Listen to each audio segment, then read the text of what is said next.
Welcome back, everyone, and happy holidays.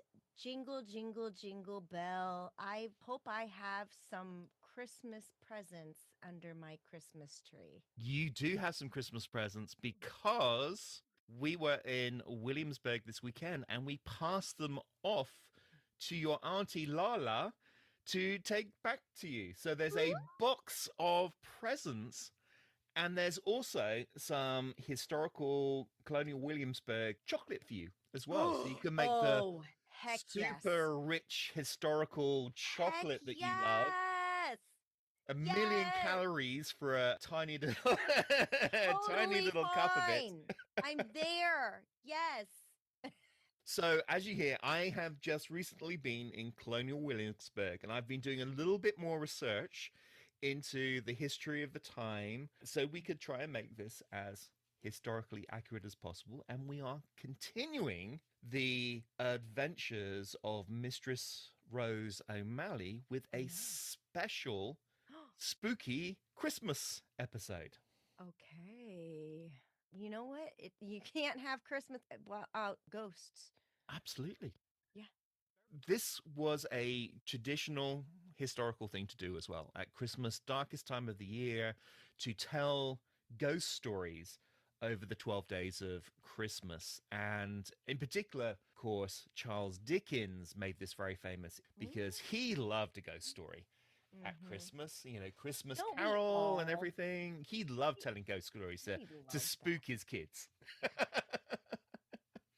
So we are going to have a Christmas ghost story set in colonial Williamsburg in 1791 at the end of the year.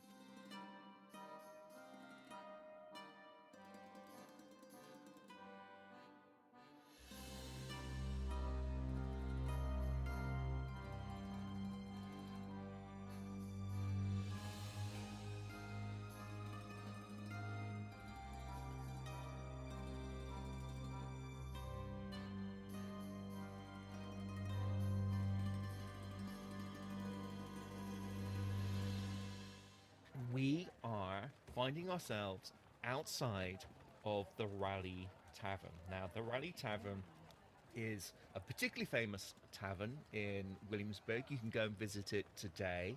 And the back rooms of the tavern is where a lot of the revolutionary leaders met just before the Revolutionary War because, they had to meet in secret. So they, of course, went to the pub. Where else? Where else would you go? Where else? Of course, no one else was at the pub. But that's why they were in the back, right? That's why they're in the back room. So we have outside of the Raleigh Tavern, we find that there is a small Christmas market. People have put up Christmas stalls, and the tavern owner has also got some mulled wine for people to drink and purchase. I'll take one of those. And I have for you, of course, because if it's worth doing, it's worth overdoing. I have for you a Christmas menu. A Christmas menu. I know. I love it. Let's go. So I'm just going to send this to you. There you go. We have a Christmas time menu for you. So we have outside of the tavern, there are people singing Christmas wassail songs. So we have people dressed up in costumes for Christmas, and they come up to the booth where they're selling mulled wine, and they shout out, "Wassail, wassail, wassail," and hold out a bowl, and the staff from the Raleigh Tavern pour into their bowl warm mulled wine and shout, "Drink hail, drink hail, drink hail." And they shower around this bowl of mulled wine and then start doing a little Christmas performance of St. George and the Dragon. So you have one of the mummers, one of these fellows who is dressed up as St. George. So he's got a little wooden shield, and then you have a couple of local lads who've got blankets over them, and they've got a wooden dragon head at the front, and they reenact the story of St. George and the Dragon. So all around you, you've got kids who are watching in wraps, and you've got parents who are laughing and giggling, who are chugging down large quantities of mulled wine. Well, because it's freezing out. It's freezing out. So this is a English tradition that used to happen over the Christmas holidays. And you see a version of this today in the UK with the Christmas pantomime plays, where you have lots of hijinks, you have lots of double entendres with rude jokes that go over the heads of the little kids but make the parents giggle. And you usually have a woman who dresses up as a man, the principal boy, and then you have a man who dresses up as a woman who plays the dame. So there's a lot of cross-dressing in these plays, and this was very much frowned upon by the religious and the Puritans because, you know, absolutely sinful, but is a very popular British pastime. Now, at this time, we have a 12-day Christmas vacation. So 12 days of holiday, starting from Christmas Day, when people would go to the church, and then lasting until January the 6th. And Christmas at this time wasn't really about presents and consumerism. It was about visiting the family, and very often, because you had to travel long distances, you would stay for a while, eating food, playing games, reenacting little plays, reading together, and so on, and basically having a good, jolly time. That's the kind of Christmas I want. That's Yes. the kind of holidays I want nowadays. The consumerism is just too stressful. Absolutely. It's lots of eating, drinking, and making merry. There you There go. would be little gifts that were given. In particular, wealthy people would give gifts to their staff. And people who had servants would, on the day after Christmas, Boxing Day, would present boxes of gifts to their servants. And then the servants would have Boxing Day off. That would be the servants' Christmas. And the boxes would have money in, or they would have sets of clothes for the new year, and so on. So it was very much more about the rich people giving to the poor people and the people who work for them and their staff. Basically Christmas bonus time, rather than so much of a consumerism now. And it was the dastardly people in the 1800s who didn't want people to leave their factories. They wanted to have them working in the factories all the time, that cut down Christmas to just the Christmas Day holiday. So bar humbug and industrialists who got rid of your 12-day Christmas holiday. So we go now into the Raleigh Tavern, where they have prepared a Christmas feast for you.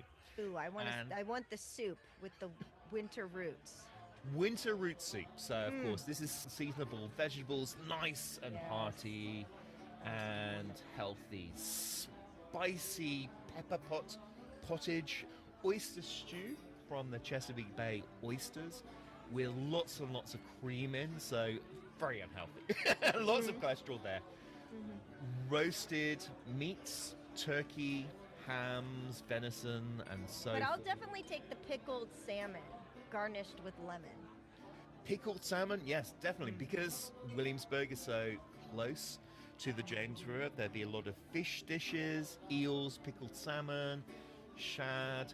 Now, turkey was eaten, but the traditional Christmas meat at this time would be goose. And if you read Charles Dickens, then they talk about the Christmas goose rather than the Christmas turkey. Lots of root vegetables, carrots, parsnips, sweet potatoes, winter greens, mushrooms. Now, you have brought, as Mistress O'Malley, a big bunch of mushrooms that you've collected in the forest. So you bring them in and you give them to the owner of the tavern, so they knock off a bit of money from your bill. We also have rice and peas, very popular dish, and we have pastries. So we have mince pies, which is historically actually had minced meat in, but by this yeah. time it's mostly dried fruits. You have apple tarts. We have But I want corn cakes. corn cakes, absolutely. Corn cakes, and I want the pumpkin pudding. Now, we have a recipe for the pumpkin pudding here. So this is a little bit more like pumpkin pie that you would see today. It's stewed mashed pumpkin with molasses and eggs and milk and butter and a little bit of ginger. And you basically whisk this up, and it ends up kind of being like a cheesecake. Really, it's actually more like a cheesecake than a pumpkin pie, because you don't actually have any pie crust in here, you don't have any graham cracker, and it ends up being more like whisked up and fluffy, and a gazillion calories too. You also have syllabub, which is basically cream and rose water and sugar. That's all whipped up into basically like a Cool Whip. Gingerbread, trifle, which is sponge and fruit and jello in layers and custard on top. Gingerbread cake. And then you have a Christmas cake, which again is a very dense, thick fruit cake with spices. And this is the sort of cake that they would have, well, today as Christmas cake in the UK. So very, very filling. Actually pretty good for you because it's got lots of fruit in. Very, very filling. And pretty alcoholic because they will put alcohol in everything. But give me an apple toddy with brandy and then a mulled Madeira. A mulled Madeira. Now, Madeira was very, very common back in the time. So this was one of George Washington's favorite drinks. It's wine with brandy in, and putting the brandy in the wine stops it going bad. So you can transport it from Europe to the Americas in a ship without it going off. And with the heat of the transport going through the tropics and then ending up in the US, the heat would actually warm up the Madeira and make it taste a lot more mellow and more tasty than when they just throw the brandy into the wine. So this was a favorite drink of George Washington's, and he would drink bottles and bottles of Madeira every day, and particularly the sweet Madeira called Malmsey, which is one of my favorite drinks. And apple toddy is apple cider, hot water, brandy or whiskey with some sugar grated in, cider, beer, and rum punch, which is rum, fruit, water, sugar, more alcohol maybe, and some spices sprinkled on top. So many of these things you can, very, very easy for you to make today, and you can have a traditional colonial Christmas meal if you wished. So Rose O'Malley is getting quickly very, very tipsy as she is drinking this hot apple toddy and mulled Madeira, which is absolutely delicious. Now, you suddenly hear a scream as someone rushes into the tavern, and you recognize it as Janet, one of the servants from the George Tucker household. And she comes in with tears streaming down her face. Oh dear. And you see that the mummers outside have stopped doing their play as she comes running in and saying, "Oh, a monster has kidnapped young Jack! A monster! Oh, please help, please help!" Ooh, it's Santa Claus. Well, you see some of the men in the tavern here gets up, or try to get up, because they've been very, very heavily drinking and heavily eating. And they start rushing off to the George Tucker household, which is in the center of town.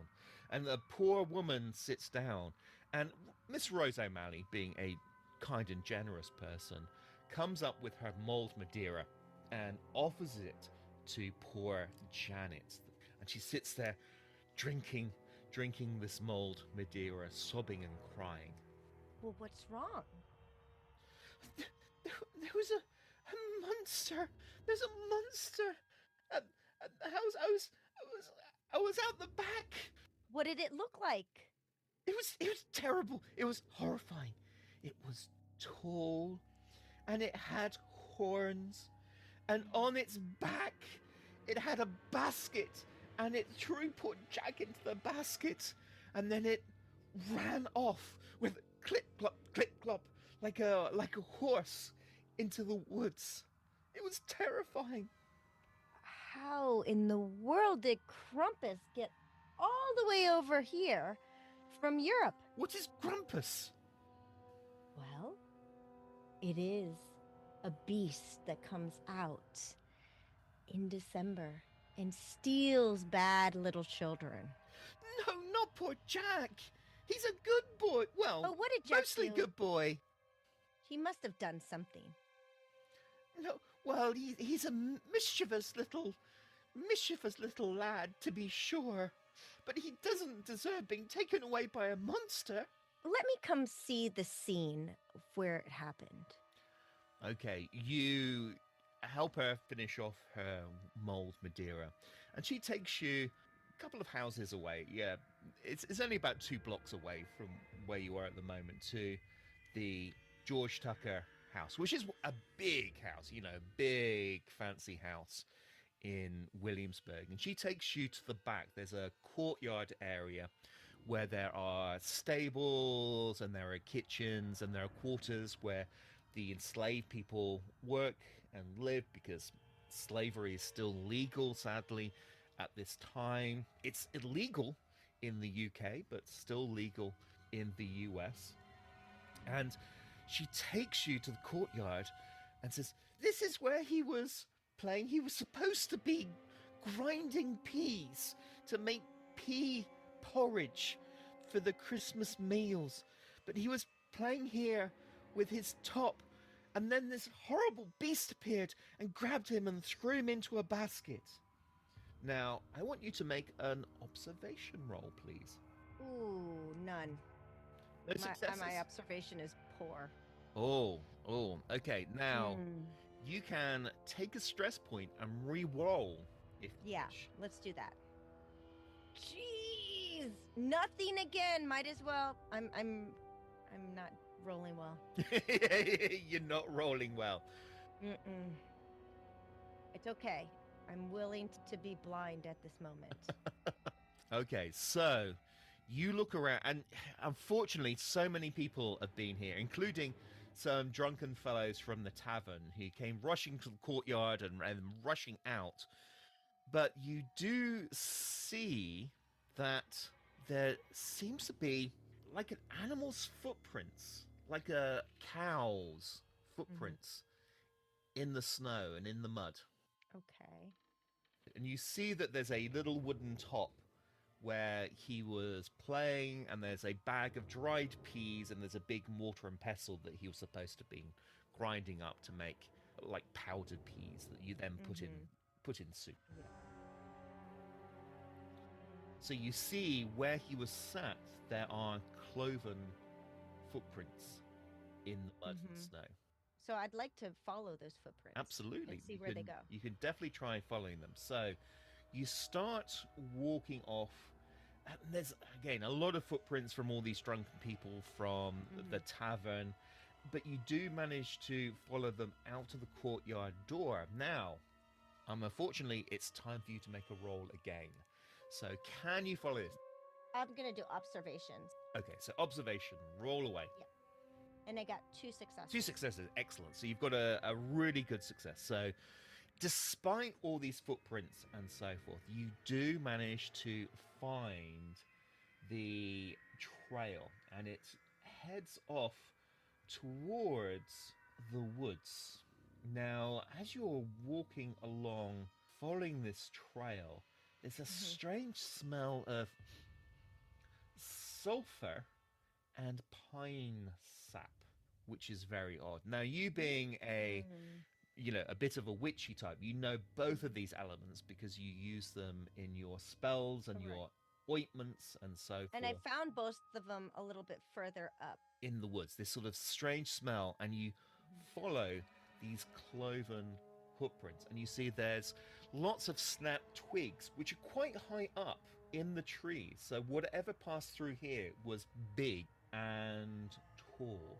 So you follow this trail, and it seems to be going behind the governor's mansion, through the woods there, and then starts curving around, heading towards College Woods, behind the College of William and Mary. Very interesting. So it's heading off to the university. So the College of William and Mary is early university in the New World. And, of course, famous people who went to the College of William and Mary include Thomas Jefferson. So you start heading towards the college, and then, unfortunately, the footprints just disappear because there are so many students' footprints around the houses and dormitories and so on that the footprints just vanish. But they seem to head towards the college. I want to go towards the college. Now, you do know the master of the college, or rather the president of the College of William and Mary, a Bishop James Madison. Now, this name might ring a bell because he's the cousin of the future president, James Madison. So he is a rational Enlightenment thinker. Although he's a bishop, he's very into modern thoughts and philosophy, and bringing the College of William and Mary firmly into the 18th and soon the 19th century with the latest technologies and so forth. And you do know him because in your ministrations, you do produce an ointment for the bishop. The poor man, because his tight shoes, he's a bit too miserly to buy decent shoes. He's got gout, doesn't he? He's getting close to gout. His diet is definitely too rich, but he has a very nasty ingrowing toenail. Ew. So you produce an ointment that he puts on his ingrowing toenails to relieve the pain and the infection. So he does trust you and Mr. Carter from the apothecary shop. So you do know the bishop, and you can go straight to his house if you wish. Of course, as the president of the university, it's a very nice townhouse, very comfortable. And you knock at the door, and his servant, Mary, opens the door. She saw you through the window and saw that it was you. Oh, Mistress O'Malley, please come in. The master has been complaining most vexatiously about his poor feet in this cold weather. So she guides you into the front room of the morning room, where he is sat reading a religious treatise that has been imported from Europe. Well, Mistress O'Malley, very pleased to meet you. I have run out of my ointment, and my toe is very vexatious to me. I am so pleased. No problem. I pull out a pouch from underneath my dress, and I pull out all of my wonderful remedies. Now, one of the nice things about dresses in this time is that ladies had pockets. They would have little holes in the sides of their dress, and then they would have bags that were tied to their waist, so you could have an entire book or a flintlock pistol or many, many things, a whole bottle of whiskey, if you so wished, in these giant pockets. So sadly, this tradition of having massive pockets that you can keep things in disappeared. But you can easily go into your pockets and take out not only an ointment, but you can also have ground lettuce seeds, which is a pain reliever, a light pain reliever. So you can give that to him, and he can put a little bit of this in his port or Madeira. I'm not putting it on him. Rub it on him. That toe looks gangly. It is nasty. It is really big, red, and throbbing. And you think that, you're looking at that toe, is not only that he is got an ingrown toenail, but as you predicted, it looks like the beginning signs of gout, Of which is gout or gangrene? no, it's definitely gout. He's been drinking too richly, and he is forming nitrous crystals in his poor toes. So no wonder it is painful. So you're going to have to prescribe for him a healthy diet of root vegetables and such to try and reduce this amount of But nitrous while crystals. doing so, I'm asking him if he has noticed anything strange. Well, it is so that we have recently had a stealing from the college library, Mm-hmm. and a Moravian prayer book has been stolen. Now, he explains to you that this prayer book is not so much just a prayer book, but it's almost like a winter fairy tale book with, the sort of fairy tales which have stories so that children will behave themselves and they'll be well behaved lest they be carried away by the such as Krampus. He also says that some of the German students have been telling folk tales and stories to spook each other. They've been telling ghost stories, and they've been telling about Krampusnacht, which is the 5th of December, and how he comes and takes away those who have been badly behaved. Now, Krampus actually is a punisher spirit. He's not technically a demon. And he targets those who are charged with the care of children and do not enact this care in a proper way. So he punishes parents who have been abusive, for example, or children who are bullies. At least that is what he's supposed to do. But nowadays, he just scares everyone. Now he scares everyone. But he was a punisher spirit who punished those who were bullies, who abused children, who... That's awesome.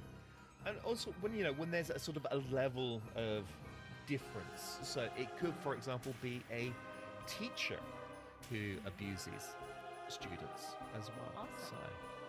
Well, that sounds fun. I can't wait to continue this adventure. And for everyone that's listening, thank you so much for being part of the Marine Conservation Happy Hour. Hey, Marine Conservation Happy Hour crew. Don't forget to hit subscribe and follow us for future episodes. And also, refer us. We'd love it. We would also like to hear from you, so please contact us on social media, or you can email us about a topic that you're interested in hearing about. If you're interested in sponsoring this podcast, or you would like us to come visit your science facility and do a live episode, email us at info@absolutelysmashingllc.com. This podcast was edited and produced by Absolutely Smashing. The music is produced by Jolly Shore Lee. Thank you again for listening, and we couldn't do this without you. Thank you so much for being part of the Marine Conservation Happy Hour crew.